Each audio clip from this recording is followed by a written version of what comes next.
El megalodón fue uno de los monstruos más grandes y feroces de nuestro planeta. Mandíbulas poderosas, dientes afilados como navajas, un tamaño gigantesco. Pero, ¿qué sabes acerca de cómo sonaba? Imagina lo fuerte que gruñía, impregnando el mundo submarino con vibraciones de sonido. Y este sonido se parecía a... Nada, el megalodón no tenía voz. Era un tiburón, y los tiburones no tienen órganos que reproduzcan sonido. Era un peligro silencioso. Pero a pesar de su silencio, aún podrías haberlo escuchado. Ven conmigo. Ahora estás bajo el agua. Aprietas el puño, levantas la mano y la bajas rápidamente. Ahora imagina que tienes un gran submarino en lugar de un puño y escuchas el agua fluir alrededor de la superficie lisa del casco. Así sonaba el megalodón.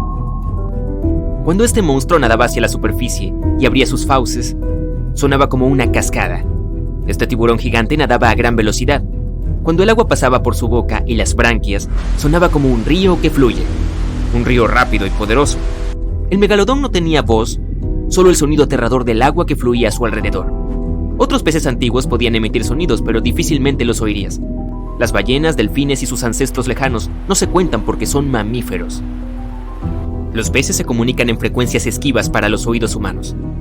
Todavía tienen esta habilidad, pero en la mayoría, el océano era y es un lugar bastante tranquilo. Entonces salgamos a tierras antiguas y veamos qué estaba pasando con los sonidos allí.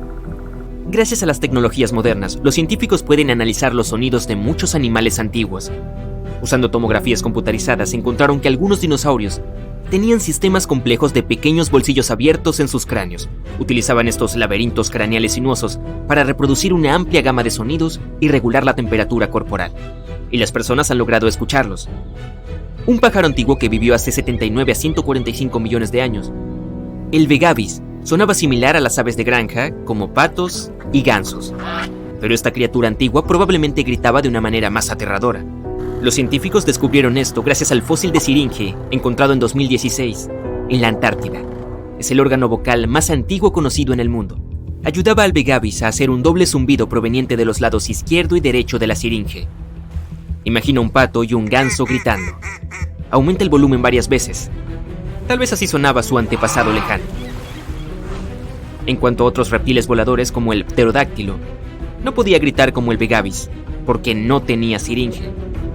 Estos monstruos alados podían gruñir, silbar y tronar sus picos, y este era su sonido más efectivo. Piensa en cualquier jugador de baloncesto alto. El cráneo del pterodáctilo era ligeramente más largo que su altura. Solo imagina el ruido que hacía el dinosaurio cuando estaba chasqueando su poderoso pico. El chasquido podía ensordecer y asustar a otras criaturas antiguas cercanas. Probablemente sepas cómo suena un tiranosaurio gracias a las películas.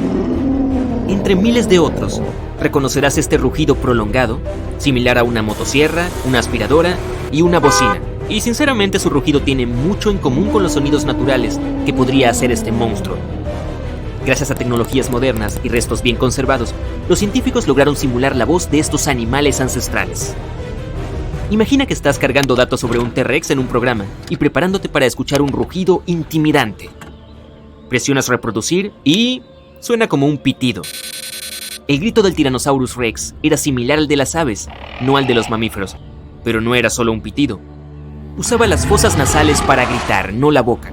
El zumbido procedía del pecho y parecía una sirena con graves fuertes. Tal vez sonaba mucho más intimidante que lo que vimos en las películas. Era más fuerte que todas las trompetas de la orquesta sinfónica, y lo hacía solo con la ayuda de su nariz. No se sabe con certeza si podía gruñir por la boca. También podías escuchar cómo sonaban los dinosaurios de cuello largo en las películas.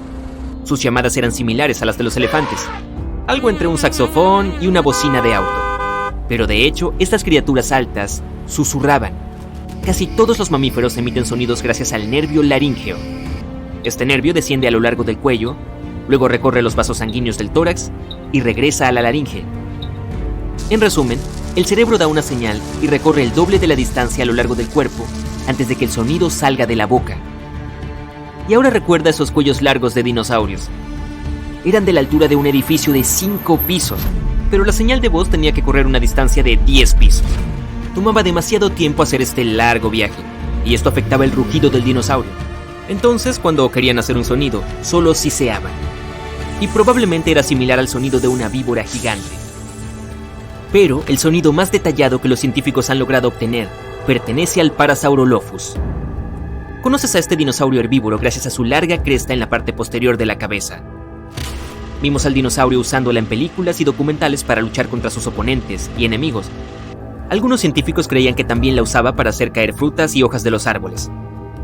Otros pensaron que el dinosaurio lo usaba para mejorar su sentido del olfato, pero resultó que además de defenderse y pelear, usaban esta parte para hacer sonidos fuertes y aterradores en diferentes tonalidades.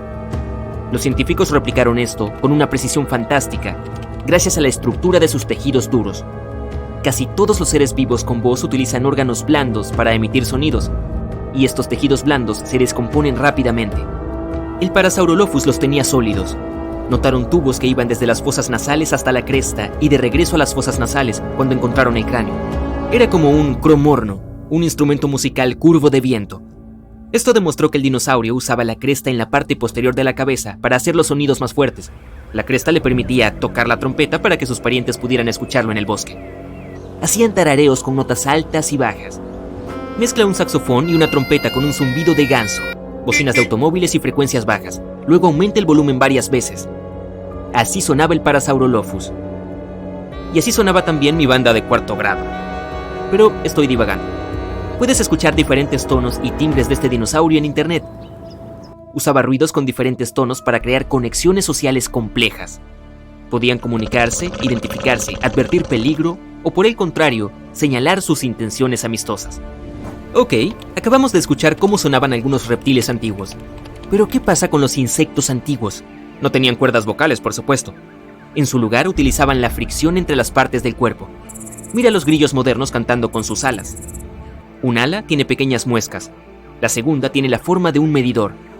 Toma un peine de plástico simple y pasa la yema del dedo por sus dientes. Los grillos emiten sus sonidos con el mismo principio. Sus alas vibran y liberan una serie de ondas sonoras en el aire.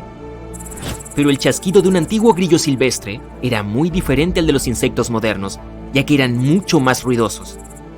Los sonidos de estos eran como un silbido. Con la ayuda de ondas de alta frecuencia, también podían comunicarse en secreto como si lo hicieran a través de un canal de radio cerrado. Si escucharas esto, difícilmente serías capaz de conciliar el sueño. Ahora los grillos modernos no son tan ruidosos, ya que comenzaron a agregar más alta frecuencia a sus sonidos. Las ondas de tono más alto no se propagan tan lejos, lo que reduce el riesgo de que un murciélago escuche a los insectos. Imagínate cómo sonaba la jungla de esa época. El fuerte canto de los grillos lastima los oídos. Luego escuchas un silbido de brachiosaurio.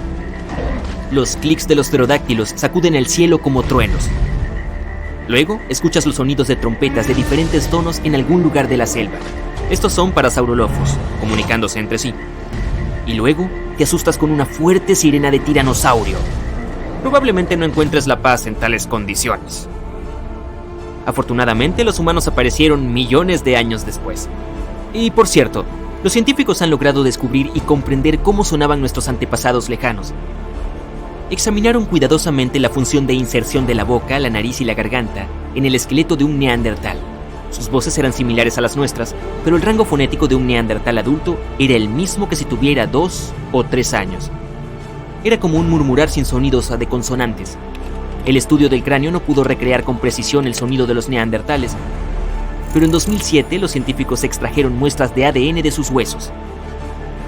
Encontraron una variación del gen que responde al habla humana. Los científicos creían que los neandertales lucharon con el Homo sapiens. Ya sabes, nuestro árbol genealógico. Como resultado de este conflicto, su especie se extinguió. Pero los puntos genéticos encontrados también podrían tener otras conexiones entre sí.